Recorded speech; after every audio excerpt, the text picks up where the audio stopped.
السلام علیکم ورحمۃ اللہ تعالی وبرکاتہ۔ بسم اللہ الرحمن الرحیم۔ بین یلزم تصورہ من تصور الملزوم او من تصورہما الجزم باللزوم غیر بین بخلافہ وإلا فعرض مفارق یدوم او یزول بسرعت او بطوء۔ لازم کا بیان چل رہا تھا۔ ابتداءً لازم کی دو قسمیں بیان ہوئیں، لازم ماہیت اور لازم وجود۔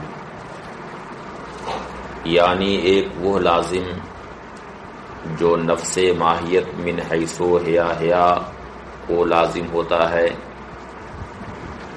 قطع نظر اس بات سے کہ وہ ماہیت موجود ہے یا موجود نہیں ہے، موجود ہے تو خارج میں یا ذہن میں۔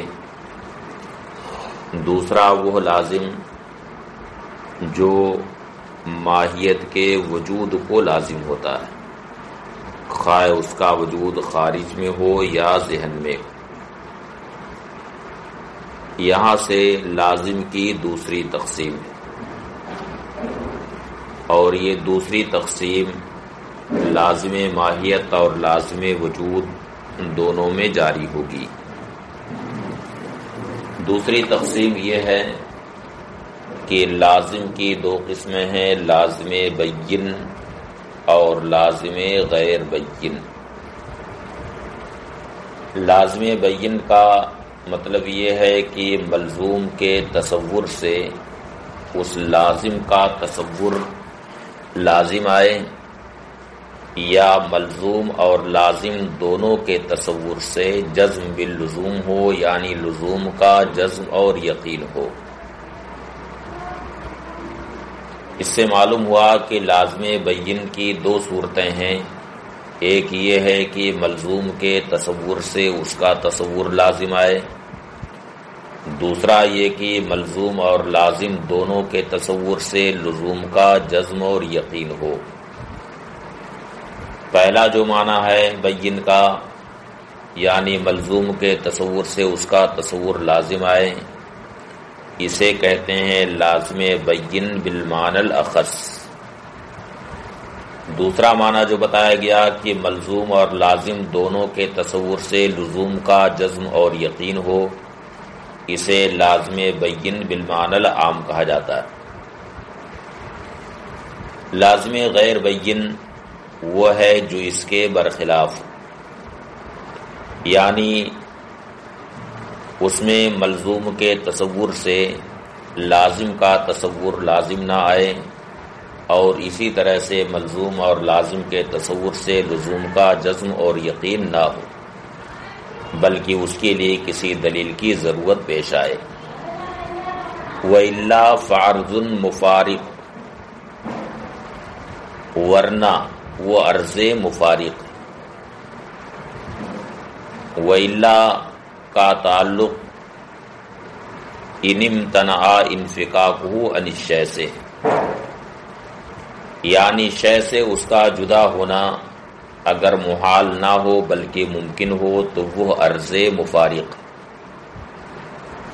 عرض مفارق کی تین صورتیں ہیں، ایک یہ ہے کہ اس عرض کا جدا ہونا ممکن تو ہے فی نفسہ ہی، لیکن کبھی جدا ہوتا نظر نہ آئے بلکہ اس کے لیے دائمی، عروض اس کا دائمی۔ دوسری صورت یہ ہے کہ وہ عارض زائل ہو سکتا ہو اور تیزی کے ساتھ زائل ہو۔ تیسری صورت یہ ہے کہ وہ عارض زائل ہو مگر دیر میں زائل ہو۔ قولہ بین، لازم بین، بین یلزم تصورہ، ھذا تقسیم ثان للازم، یہ لازم کی دوسری تقسیم ہے۔ ای لازم سواء کانا لازم الماہیت او لازم الوجود، یعنی لازم خواہ لازم ماہیت ہو یا لازم وجود ہو. ینقسم الی قسمین، اس کی دو قسمیں، بین و غیر بین، لازم بین اور لازم غیر بین. البین الذی لا یحتاج فی الجزم باللزوم الی دلیل. لازم بین اس لازم کو کہتے ہیں جس میں لزوم کے جزم اور یقین کے لیے کسی دلیل کی ضرورت نہ ہو، بلکہ ملزوم کے تصور ہی سے لازم کا تصور ہو جائے، یا ملزوم اور لازم کے تصور سے لزوم کا جزم اور یقین ہو جائے، اس کے لیے کسی دلیل کی حاجت نہ ہو. کالشجاعۃ اللازمہ للاسد، جیسے کہ وہ شجاعت جو شیر کے لیے لازم ہے. تو شیر کی شجاعت اور بہادری کے لیے کسی یعنی اس کے جزم و یقین کے لیے کسی دلیل کی ضرورت نہیں ہے، بلکہ جیسے ہی شیر کا تصور ذہن میں ہوتا ہے تو اس کے ساتھ اس کی شجاعت و بہادری کا بھی تصور ہو جاتا ہے اور اس کا جزم و یقین ہو جاتا ہے. اس جزم و یقین کے لیے کسی دلیل کی ضرورت پیش نہیں آتی. فَإِنَّ لُزُومَهَ لَهُ لَا يَحْتَاجُ إِلَى دَلِيلٍ، اس لیے کہ شیر کے لیے شجاعت و بہادری کا لزوم کسی دلیل کا محتاج نہیں. وَهُوَ عَلَى قِسْمَيْن، اور اس کی دو قسمیں، البین بالمعنی الاخص، البین بالمعنی العام. ایک لازم بین بالمعنی الاخص، دوسری قسم ہے لازم بین بالمعنی العام. البین بالمعنی الاخص، لازم بین بالمعنی الاخص هو الذی یلزم من تصور الملزوم تصورہ، یہ وہ لازم ہے کہ ملزوم کے تصور سے اس کا تصور لازم آئے. کا کون الاثنین ضعف الواحد، جیسے کہ دو ایک کا دوگنا. تو دو کا ایک کا دوگنا ہونا یہ ایسا لازم بین ہے کہ اثنین کا تصور ہوتے ہی اس کا تصور ذہن میں آ جاتا ہے، کیونکہ جو شخص بھی دو عدد کا تصور کرے گا، دو کا تصور کرے گا، تو اس کے ذہن میں یہ تصور آئے گا کہ یہ ایک کا دوگنا ہے. فَإِنَّهُ لَازِمٌ بَيِّنٌ یلزم تصورہ من تصور الاثنین فقط، کیونکہ یہ ایسا لازم بین ہے کہ صرف اثنین کے تصور سے اس کا تصور لازم آتا ہے. لأن من ادرک الاثنین ادرک انہ ضعف الواحد، اس لیے کہ جو شخص بھی اثنین کا تصور و ادراک کرے گا وہ اس بات کا تصور و ادراک ضرور کرے گا کہ وہ ایک کا دوگنا ہے. ھذا هو اللزوم المعتبر فی الدلالۃ الالتزامیہ عند المحققین، یہی وہ لزوم ہے جو دلالت التزامی میں معتبر ہے محققین کے نزدیک، کما عرفتہ جیسا کہ آپ جان چکے.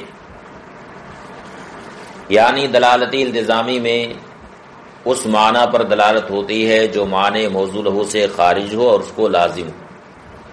تو وہاں پر کون سا لازم درکار ہے، تو اس کی طرف یہ اشارہ ہے کہ اس لازم سے مراد لازم بین بالمعنی الاخص، یعنی جو معنی خارج ہے اس معنی خارج کے لیے یہ ضروری ہے کہ وہ معنی موصولہ کو ایسا لازم ہو جو لازم بین بالمعنی الاخص کما رفتہ۔ البین بالمعنی العام هو الذي يلزم من تصور الملزوم واللازم والنسبة بينهما الجزم باللزوم۔ لازم بین بالمعنی العام وہ لازم ہے کہ ملزوم اور لازم اور دونوں کے درمیان جو نسبت ہے اس نسبت کے تصور سے، یعنی ملزوم کے تصور سے، لازم کے تصور سے، اور دونوں کے درمیان جو نسبت ہے اس نسبت کے تصور سے لزوم کا جزم اور یقین ہو۔ کل انقسام بے متساویین للاربع، جیسے کہ 4 کا منقسم بمتساویین ہونا، یعنی برابر برابر بٹ جانا، یہ ہے ایسا لازمہ ہے کہ جب 4 کا تصور ہوگا تو 4 کے تصور سے یہ تصور ذہن میں آئے گا کہ 4 کا عدد وہ عدد ہے جو برابر برابر منقسم ہو جاتا ہے، یعنی بلا کسر کے یہ برابر برابر منقسم ہو جاتا ہے۔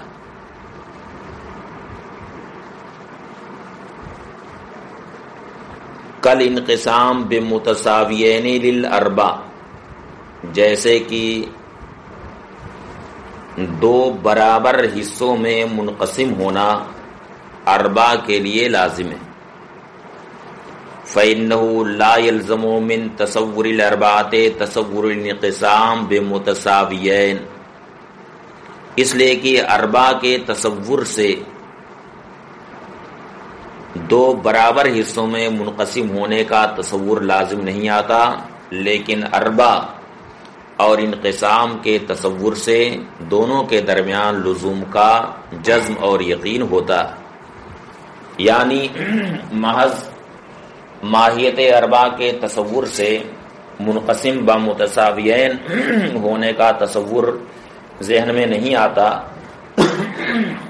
البتہ جس نے ماہیت اربع کا تصور کیا اور اس کے ساتھ ساتھ اس نے منقسم بمتساویین ہونے کا جو معنی ہے اس کا بھی تصور کیا اور پھر ایک کو دوسرے کی طرف منسوب کیا، تو اب ان تصورات کے بعد دونوں کے درمیان یعنی ماہیت اربع اور منقسم بمتساویین ہونا، ان دونوں کے درمیان لزوم کا جزم اور یقین ہوتا ہے۔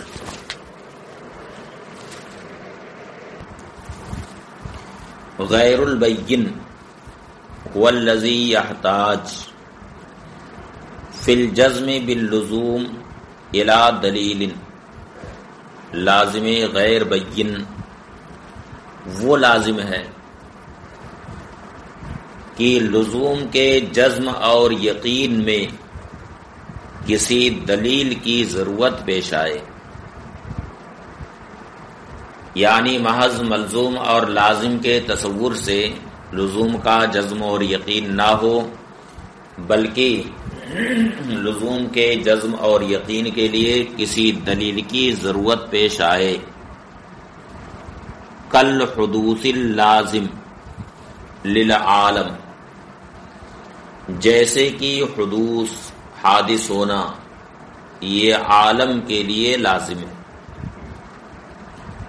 مگر عالم کے لیے جو اس کا لزوم ہے اس لزوم کے لیے دلیل کی ضرورت پیش آتی ہے، چنانچہ اس کے لیے دلیل قائم کرنی پڑتی ہے کہ العالم متغیر وکل متغیر حادث فالعالم حادث۔ تو یہاں پر تغیر عالم سے استدلال کیا گیا اس بات پر کہ عالم حادث ہے، تو تو حادث ہونا عالم کے لیے جو لازم ہے یہ لازم غیر بین کل حدوث اللازم للعالم غیر البین هو الذی یحتاج فی الجزم باللزوم الی دلیل. لازم غیر بین وہ ہے کہ جزم باللزوم میں دلیل کی ضرورت پیش آئے. کل حدوث اللازم للعالم جیسے کہ وہ حدوث جو عالم کے لیے لازم. فَإِنَّ لُزُومَهُ لِلْعَالَمِ يَحْتَاجُ إِلَى دَلِيلٍ. اس لیے کہ عالم کے لیے حدوث کا لازم ہونا دلیل کا محتاج.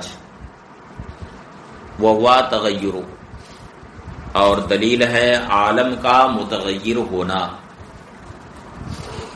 قولہ فَأَرْضٌ مُفَارِقٌ ورنہ یعنی اگر عارض کا شے سے جدا ہونا محال نہ ہو بلکہ ممکن ہو تو وہ عرض مفارق. هو الذی لا یمتنع انفکاکہ عن الشیء یہ وہ ہے کہ شے سے اس کا جدا ہونا محال نہ ہو. وَهُوَ عَلَى قِسْمَيْن عرض مفارق کی دو قسمیں. احدہما ما یدوم عروضہ للمعروض ایک یہ ہے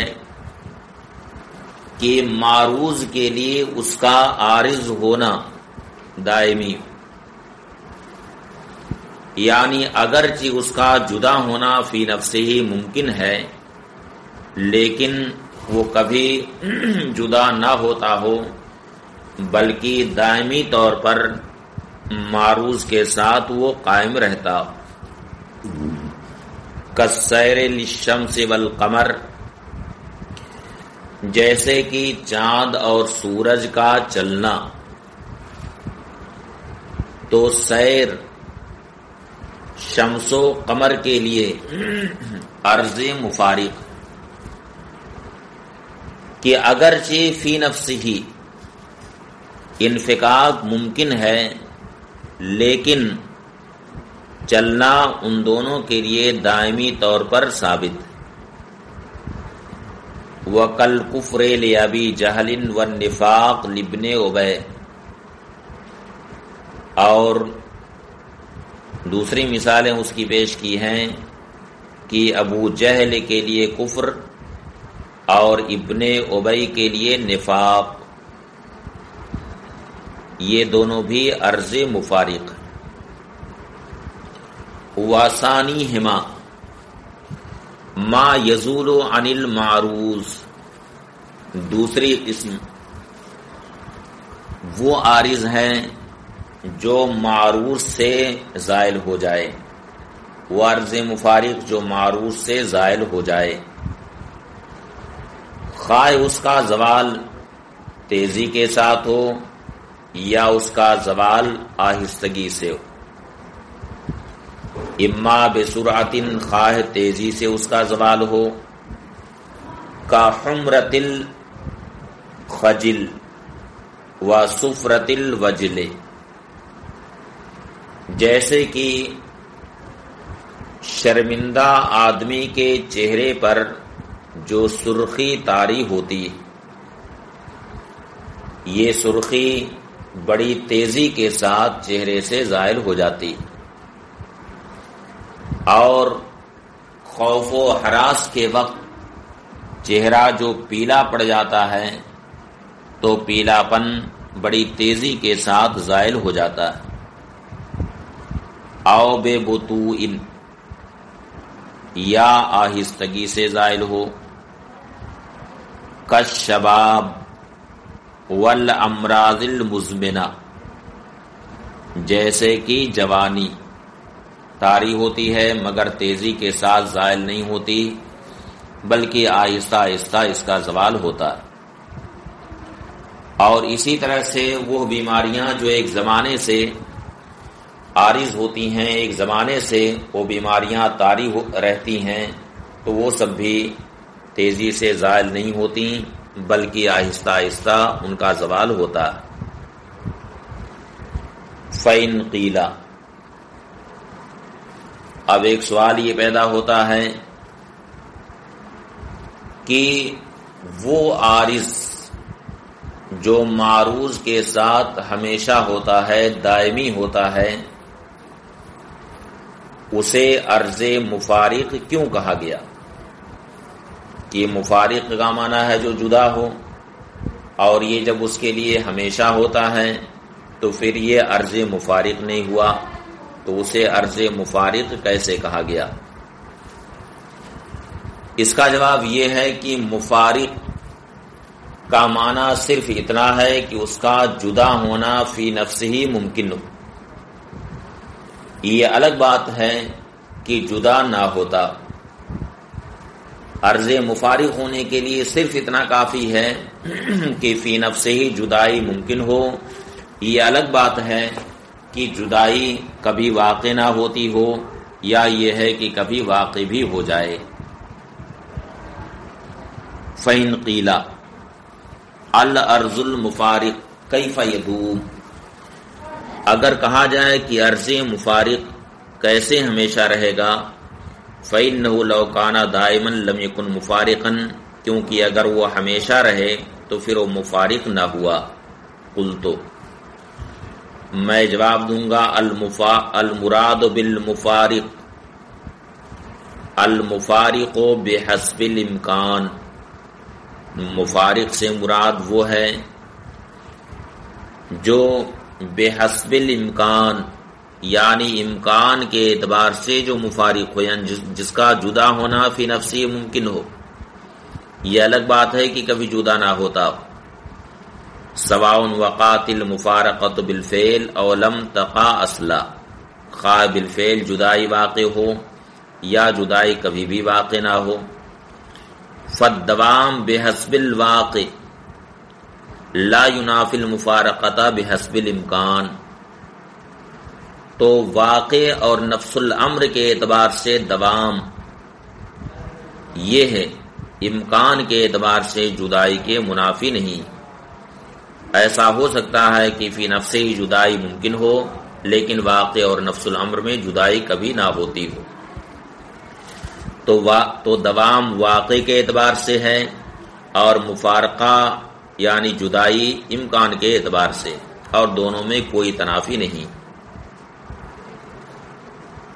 یہ بحث ختم ہوئی۔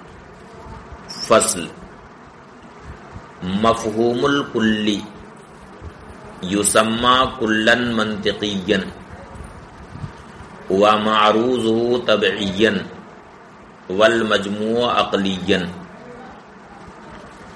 کلی کی تین قسمیں، کلی منطقی، کلی طبعی اور کلی عقلی۔ کلی کا نفس مفہوم من حیث ہوا اسے کلی منطقی کہا جاتا ہے، اور کلی کا معروض یعنی کلی کا مفہوم جس کو عارض ہوتا ہے۔ کلی کا مفہوم جو اس سے پہلے بیان کیا گیا کہ جس کا نفس تصور کثیرین کے درمیان وقوع شرکت سے مانے نہ ہو، یعنی کثیرین پر اس کے صدق کا فرض کیا جانا ممکن ہو۔ یہ مفہوم جس کو عارض ہوگا تو اس کے معروض کو، جس کو عارض ہوگا اس کو طبعی کہا جاتا ہے، یعنی کلی منطقی کا جو معروض ہے، جو مصداق ہے اس کا، اسے کلی طبعی کہا جاتا ہے۔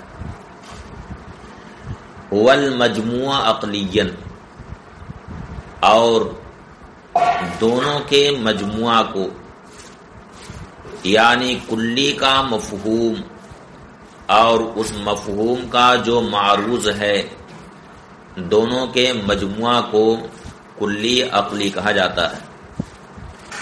وَقَذَلْ أَنْوَاءُ الْخَمْسَةِ، اسی طرح سے انواع خمسہ، یعنی نو جنس فصل خاصہ عرض عام، یہ جو کلیات خمسہ ہیں ان میں ہر ایک کے اندر یہ تینوں قسمیں نکلیں گی، منطقی، طبعی اور عقلی۔ چنانچہ نو کی بھی تین قسم ہوگی، نوع منطقی، نوع طبعی اور نوع عقلی۔ جنس کی بھی تین قسمیں ہوں گی، جنس منطقی، جنس طبعی اور جنس عقلی، علی ھذا القیاس۔ قولہ مفہوم الکلی هو الذي لا يمتنع فرض صدقه على كثيرين يسمى کلیا منطقیا۔ کلی کا مفہوم یعنی کثیرین پر جس کے صدق کا فرض کیا جانا محال نہ ہو، اس کا نام رکھا جاتا ہے کلی منطقی، لأن المنطقیہ یقصد من الکلیہ ھذا المعنی۔ اسے منطقی اس وجہ سے کہا جاتا ہے کہ مناطقہ کلی کا لفظ بول کر کے یہی معنی مراد لیتے ہیں، اسی معنی کا قصد کرتے ہیں۔ لأن المنطقیہ یقصد من الکلی ھذا المعنی، اس لیے کہ منطقی کلی سے اس معنی کا قصد کرتا ہے۔ ومعروضہ، اور اس کا معروض، اے ما تعرض لہ الکلیت، یعنی کلیت جس کو عارض ہوتی ہے، یسمى کلیا طبعیا، اس کا نام کلی طبعی رکھا جاتا ہے۔ لأنہ طبیعۃ من الطباع، اسے کلی طبعی اس وجہ سے کہتے ہیں کہ کلیت کا جو معروض ہوتا ہے وہ کوئی نہ کوئی طبیعت ہوتی ہے، طباع میں سے کوئی طبیعت ہوتی ہے، اس لیے اسے کلی طبعی کہا جاتا ہے۔ والمجموع المرکب من ھذا العارض والمعروض، اور وہ مجموعہ جو اس عارض اور معروض سے مرکب ہے، یعنی کلی طبعی، اس حال میں کہ وہ اس بات سے موصوف ہو کہ اس کے صدق کو کثیرین پر اس کے صدق کو فرض کیا جانا محال نہ ہو، یسمى کلیا عقلیا، اس کا نام کلی عقلی رکھا جاتا ہے۔ لأنہ لا یوجد الا فی العقل، اس لیے کہ یہ کلی عقل ہی میں پائی جاتی ہے۔ لأن ملاحظۃ الانسان بأنہ یصدق علی کثیرین انما ہوا فی العقل، اس لیے کہ انسان کا لحاظ اس طور سے کرنا کہ وہ کثیرین پر صادق آئے، یہ لحاظ عقلی ہی میں ہوتا ہے، اس وجہ سے اسے کلی عقلی کہتے ہیں۔ وَكَذَا الْأَنْوَاءُ الْخَمْسَةُ، اسی طرح سے انواع خمسہ، اے وَكَذَا أَنْوَاعُ الْخَمْسَةُ، یعنی اسی طرح سے کلی کی 5 قسمیں، جنس، نوع، فصل خاصہ اور عرض عام۔ یجری فی کل واحد منہا ھذہ الاعتبارات الثلاثہ، ان اقسام خمسہ میں ہر ایک میں یہ تینوں اعتبارات جاری ہوں گے۔ فمفہوم الجنس، تو جنس کا مفہوم من حیث ہوا جنس کا مفہوم جو اس سے پہلے بیان کیا گیا، یعنی جو کثیرین مختلفین بالحقائق پر ما ہوا کے جواب میں بولی جائے۔ وَهُوَ الْمَحْمُولُ عَلَى الْكَثِيرِينَ الْمُخْتَلِفِينَ بِالْحَقَائِقِ فِي جواب ما ہوا،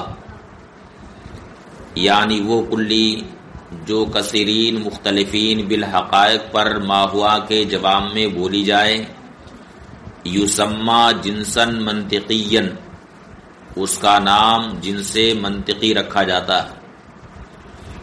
ومعروض الجنس، اور جنس کا معروض، اے ما تعرض لہ الجنسیت، یعنی جنسیت جس کو عارض ہوتی ہے، کل حیوان، جیسے کہ حیوان، والجسم النامی، اور جسم نامی، یسمى جنسا طبعیا، اس کا نام جنس طبعی رکھا جاتا ہے. هو المجموع المرکب منہما، اور وہ مجموعہ جو ان دونوں سے مرکب ہوتا ہے. یسمى جنسا عقلیا، اس کا نام جنس عقلی رکھا جاتا ہے.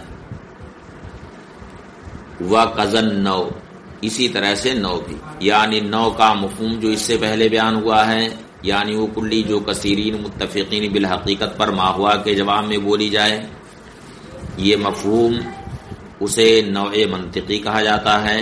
اور یہ مفہوم جس کو عارض ہو، مثلا انسان فرض، تو اسے نوع طبعی کہا جاتا ہے. اور ان دونوں کا مجموعہ یعنی عارض اور معروض کا مجموعہ اسے نوع عقلی کہا جاتا ہے. وَكَذَا النَّوْعُ سَائِرُ الْكُلِّيَّاتِ الْخَمْسِ، اسی طرح سے نو اور دیگر کلیات خمسہ. والحق ان وجود الطبعی بمعنی وجود اشخاصہ، مصنف نے یہاں سے ایک اختلاف کی طرف اشارہ کیا. اختلاف یہ ہے کہ کلی طبعی خارج میں موجود ہوتی ہے یا نہیں. اس بارے میں دو مذہب ہیں. ایک مذہب یہ ہے کہ کلی طبعی خارج میں موجود ہوتی. دوسرا مذہب یہ ہے کہ کلی طبعی خارج میں موجود نہیں ہوتی،